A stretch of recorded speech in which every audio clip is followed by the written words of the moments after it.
पूर्वज काळापासून चालत आलेला हा इतिहास आहे।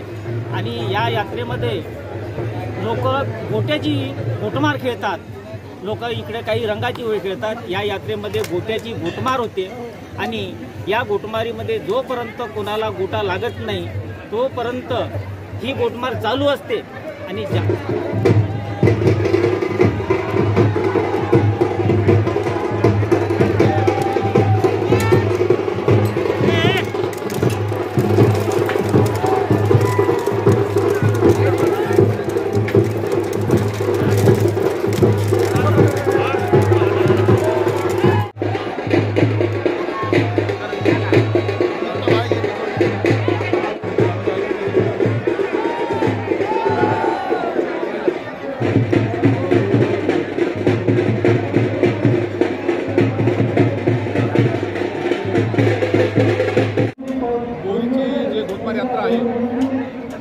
कधीपासून चालू झाली याचा आजपर्यंत कुणाजोडे पता नाही आहे। ही अशी चमत्कारी यात्रा या मारेगाव तालुक्यातून चमकलेली यात्रा म्हणता येईल, विदर्भातूनही म्हणता येईल की आज वर्षानुवर्ष या यात्राचं चित्रीकरण बघत असतो, परंतु या माझ्या चित्रीकरणामध्ये एक निदर्शनात आलेलं आहे की जेव्हा गोटमार खेळत असताना गोटा कधीच लागलेला नाही।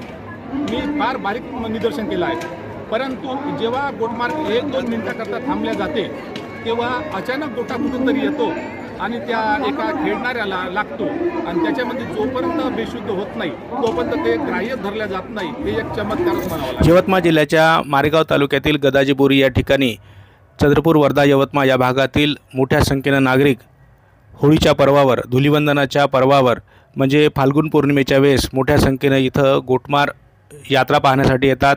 होळीच्या पर्वावर या ठिकाणी अनेक वर्षापासून ही गोटमार केली जाते, एकमेकावर दगडफेक केली जाते। ही यात्रा पाहण्यासाठी, ही गोटमार पाहण्यासाठी मोठ्या संख्येने वेगवेगळ्या भागातून लोक येथे येत असतात।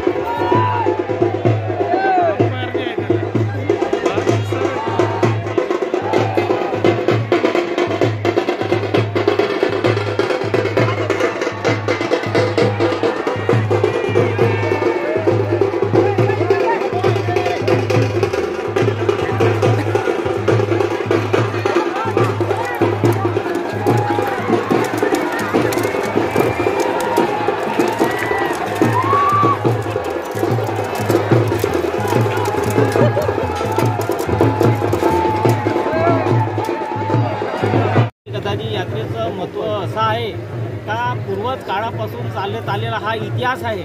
आणि या यात्रेमध्ये लोक गोट्याची गोटमार खेळतात, लोक इकडे काही रंगाची होळी खेळतात। या यात्रेमध्ये गोट्याची गोटमार होते आणि या गोटमारीमध्ये जोपर्यंत कोणाला गोटा लागत नाही तोपर्यंत ही गोटमार चालू असते। आणि ज्यावेळेस तो गोटा लागल्याच्या नंतर तो मूर्छित पडला जातो माणूस, त्या मूर्छित पडल्याच्या नंतर गदाजी महाराजाच्या मंदिरामध्ये आणून त्याला रक्षा लावली जाते आणि रक्षा लावल्याच्या नंतर त्या माणसाचं बिलकुल त्याला कोणत्याही प्रकारच्या दवाखान्यात न्यायची गरज नाही।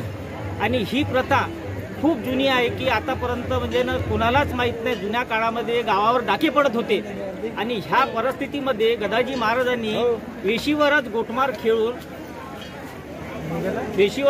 खेळून तिथे ह्या डाकू लोकांना अडवलं आणि तेव्हापासून हा गोटमारीचा इतिहास आहे। आणि श्री संत गदाजी महाराज या गावचे जागृत असे आहे की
आहे